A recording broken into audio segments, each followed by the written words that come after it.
Olá, personal! Vamos a mais um episódio do nosso Carta na Manga. E nesse episódio nós vamos falar de trabalhos unilaterais e bilaterais. Então, os trabalhos bilaterais são aqueles que a gente normalmente usa, né? Executando os movimentos com os dois lados do corpo. Então, por exemplo, fazendo um leg press com os dois pés na base, como nós estamos vendo nos vídeos. Então, os dois pés na base, o aluno faz força dos dois lados, você desenvolve os dois lados, certo? E ele faz bilateralmente, ok? Isso é o que normalmente a gente trabalha. Muito bom. É preciso mesmo trabalhar. Mas nós não podemos esquecer da nossa cartinha, que é trabalhar o unilateral. Mas por que eu vou trabalhar o unilateral? Sim, nós vamos trabalhar o unilateral para nós. Primeiro, em primeiro lugar, olha só, personal, isso cabe a nós. Identificar diferenças de força de um lado para o outro, tá bom?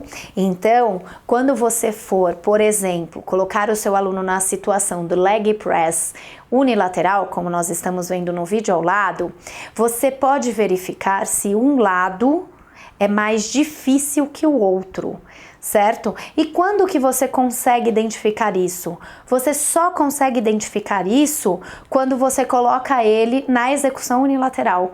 Porque na execução bilateral, pode ter certeza que o lado mais forte sempre compensa o mais fraco. E nós não somos simétricos, nós somos diferentes, não é verdade? Até nas nossas atividades do dia a dia, nós não fazemos coisas diferentes para os lados? Você não escova o dente de um lado e depois, da próxima vez, você escova o dente do outro. O carro, por exemplo, você troca a marcha sempre do lado direito e nunca do lado esquerdo. Então, é natural que se desenvolvam também os lados diferentes, força diferente, coordenação diferente, solicitação diferente. Por quê? Porque as nossas atividades do dia a dia, elas são unilaterais por muitas vezes. Além, é claro, que ele pode ter aí um histórico de atividades físicas que já foi desenvolvida unilateralmente, como um ex-tenista, por exemplo, que, se não for bem trabalhado, acaba desenvolvendo um lado muito mais que o outro. Mas isso são só exemplos para que você identifique. Então, para nós, personagens, é importante que tenhamos em mente a nossa responsabilidade de colocar o aluno, sim, numa situação unilateral. E aí, você pode me perguntar, mas aí o que eu faço? Se um lado é muito mais fraco que o outro, você pode sim colocar um pouquinho mais de repetições do lado mais fraco, com a mesma carga, tá? Para que esse lado comece a chegar no mais forte, para que ele alcance o mais forte. Não tem problema, porque quando você for dar os outros estímulos bilaterais, pode ter certeza que esse equilíbrio será recuperado.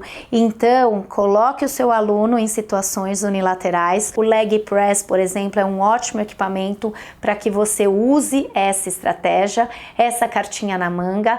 Coloque o seu aluno na situação bilateral e na situação unilateral para desenvolver diferenças de força, desenvolver diferenças de coordenação e para compensar as atividades do dia a dia que muitas vezes solicitam o corpo do seu aluno de forma unilateral também. Então contem comigo, até a próxima semana e lembrem-se, bilateral e também unilateral no seu planejamento. Combinado?